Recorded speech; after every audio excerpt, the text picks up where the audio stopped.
Assalamualaikum warahmatullahi wabarakatuh.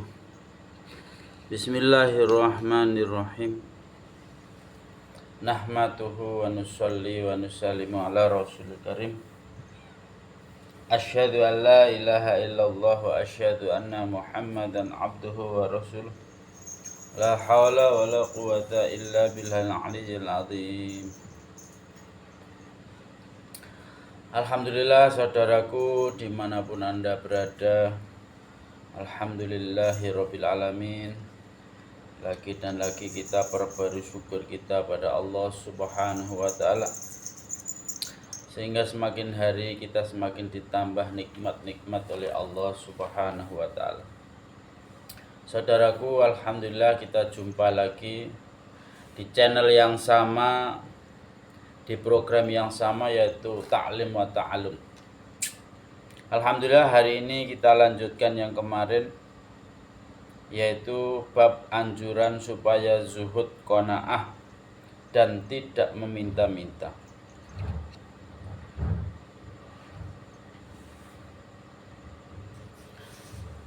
Bismillahirrahmanirrahim. Dalam sebuah hadis Rasulullah Shallallahu Alaihi Wasallam mengutip firman Allah subhanahu wa ta'ala kepada Nabi Musa alaihissalam, apabila engkau mulai menerima kekuasaan, maka pahamilah bahwa kekuasaan itu datang sebagai balasan atas kesalahanmu. Dan apabila kamu mulai menerima kesempitan, maka katakanlah bahwa itulah ciri-ciri kesolehan yang sedang mendatangimu.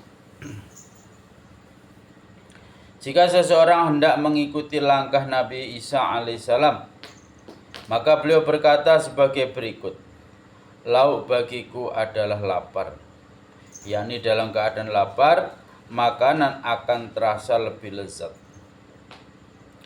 Ciri-ciriku adalah takut kepada Allah subhanahu wa ta'ala. Pakaianku adalah bulu biri-biri. Ketika dingin aku panaskan tubuhku dengan matahari. Lampuku cahaya bulan. Dua kakiku sebagai kendaraanku. Makanan serta buah-buahan bagiku adalah rumput yang tumbuh di muka bumi. Ketika bangun subuh aku tidak memiliki apa-apa. Pada sore harinya aku juga tidak memiliki apa-apa. Di seluruh dunia tidak ada yang lebih kaya daripada aku, karena tidak berhajat kepada siapapun. Kata-kata seperti ini banyak diucapkan oleh para anbiya alaihimussalam, para sahabat radhiyallahu anhum, dan para wali Allah subhanahu wa ta'ala yang telah disebutkan dalam beberapa kitab.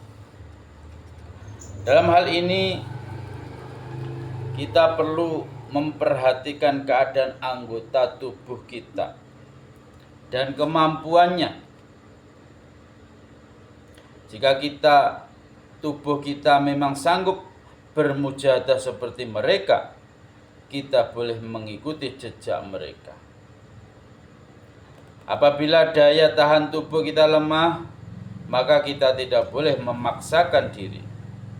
Saya mengutip semua ini dengan tujuan agar setidaknya kita memahami bahwa seperti itulah kehidupan yang sebenarnya dan sebaik-baiknya yang perlu kita jalani pada hari ini, karena memang terpaksa dan disebabkan oleh keuzuran dan kelemahan kita sendiri.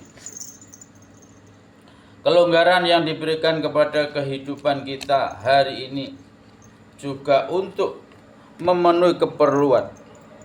Misalnya, boleh berbuka bagi yang sakit, padahal peraturan yang benar adalah kita wajib berpuasa pada bulan Ramadan yang diberkahi.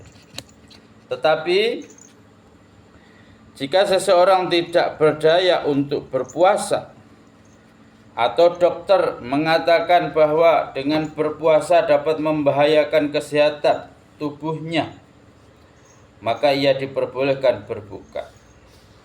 Karena berpuasa pada bulan Ramadan itu diperintahkan, maka seseorang yang terpaksa berbuka puasa karena sakit sebagai orang yang beriman akan merasa menyesal dan benar-benar bersedih.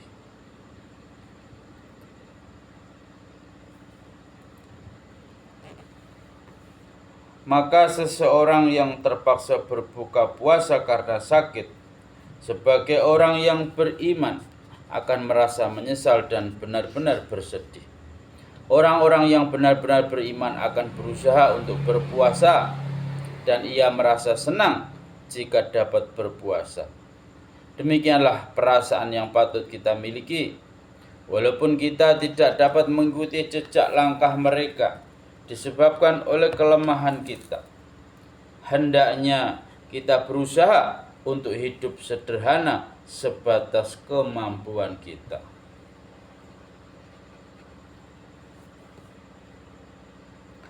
Pada waktu yang sama kita perlu menyadari bahwa yang benar adalah cara hidup Rasulullah SAW dan para nabi alaihimussalam dan para wali Allah Subhanahu wa taala yang kata-katanya telah saya kemukakan. Di samping itu, kita perlu dengan sungguh-sungguh menanamkan dalam hati kita semampu kita bahwa dunia tidak ada apa-apanya, tidak patut dicintai, dan bahwa dunia akan fana, semata-mata tipuan. Jika terpaksa harus terlibat dalam urusan dunia, kita harus meyakini bahwa dunia tidak ada nilainya sedikit pun. Walaupun tidak diucapkan dengan lisan, kita harus memahami dengan hati kita bahwa dunia memang tidak ada nilainya. Tidak ada yang menghalangi untuk memahaminya. Dalam hati, kita harus memahami dalam hati bahwa dunia yang hina ini memang tidak ada harganya. Imam Ghazali rahmatullahi alaih berkata, dunia sangat cepat akan berakhir. Ia akan berakhir tidak lama lagi. Walaupun ia berjanji bahwa ia akan kekal, tetapi ia tidak pernah menepati janjinya dan pasti mengingkarinya. Apabila kalian melihat dunia, kalian akan merasa. Apabila kalian melihat dunia, kalian akan merasa bahwa ia berada tetap di suatu tempat, walaupun sebenarnya ia sedang bergerak dengan cepat. Tetapi gerakannya tidak dirasakan kecuali ketika ia sudah berakhir. Bagaikan bayangan yang sedang bergerak, tetapi gerakannya tidak dapat dirasakan. Ketika dunia dibicarakan di hadapan Hasan Basri rahmatullah alaih, maka ia berkata, dunia bagaikan mimpi orang-orang yang sedang tidur dan laksana bayang-bayang yang sedang bergerak. Orang-orang yang berakal tidak dapat terperdaya olehnya. Imam Hasan rahmatullah alaih biasa membaca syair berikut ini. Wahai orang-orang yang menggemari kenikmatan dunia, duniamu tidak akan kekal. Terperdaya dengan bayang-bayang yang bergerak adalah kebodohan.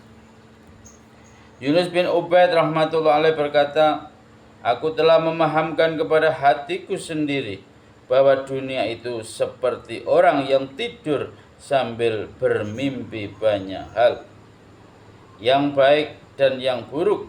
Pada saat matanya terbuka, maka lenyaplah semuanya yang telah ia lihat dalam mimpi. Demikianlah, sesungguhnya manusia di dunia ini sedang tidur dan melihat segalanya seperti orang yang sedang dalam mimpi. Ketika ia telah meninggal dunia, barulah matanya terbuka, serta tidak akan melihat lagi keindahan dunia, tidak juga kesedihannya. Pada suatu ketika, ditampakkan kepada Nabi Isa alaihissalam hakikat dunia. Beliau melihat wajah dunia ini seperti seorang wanita yang sudah tua, giginya ompong karena terlalu tua. Dengan pakaian dan perhiasannya, ia tampak seperti pengantin baru. Nabi Isa alaihissalam bertanya kepadanya, selama ini sudah berapa kali kamu kawin? Ia menjawab, tidak terhitung lagi. Nabi Isa alaihissalam bertanya, mereka semua mati atau menceraikan kamu? Nabi Isa alaihissalam bertanya, mereka semua mati atau menceraikan kamu? Mereka semua mati atau menceraikan kamu? Ia menjawab, aku telah membunuh mereka semua.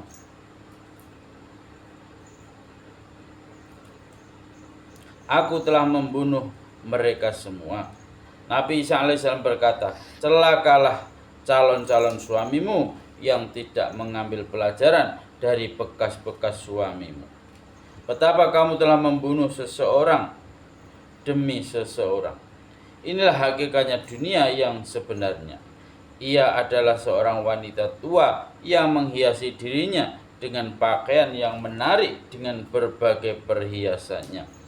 Ketika melihat kecantikan lahiriahnya, manusia terperdaya olehnya. Tetapi ketika manusia mengetahui hakikatnya, lalu mengangkat hijab dari wajahnya, barulah ia dapat melihat wajahnya yang sesungguhnya. Alhamdulillah, saudaraku yang dirahmati Allah SWT, demikian tadi taklim hari ini. Mudah-mudahan Allah SWT memberi kepahaman dan niat untuk mengamalkan dan niat untuk menyampaikan kepada saudara-saudara kita, di-share channel ini ke saudara-saudara kita agar sama-sama tahu bahwa dunia hakikatnya, kata Nabi Isa alaihissalam, seperti wanita yang sudah tua renta, yang memakai pakaian pengantin baru. Saudaraku dirahmati Allah SWT, mudah-mudahan Allah memberi kepahaman dan niat mengamalkan dan menyampaikan. Agar semula majelis kita tutup doa hifara majelis. Subhanallah bihamdihi, subhanakallahumma bihamdika, asyhadu an la ilaha illa anta, astaghfiruka wa atubu ilaik. Wassalamualaikum warahmatullahi wabarakatuh.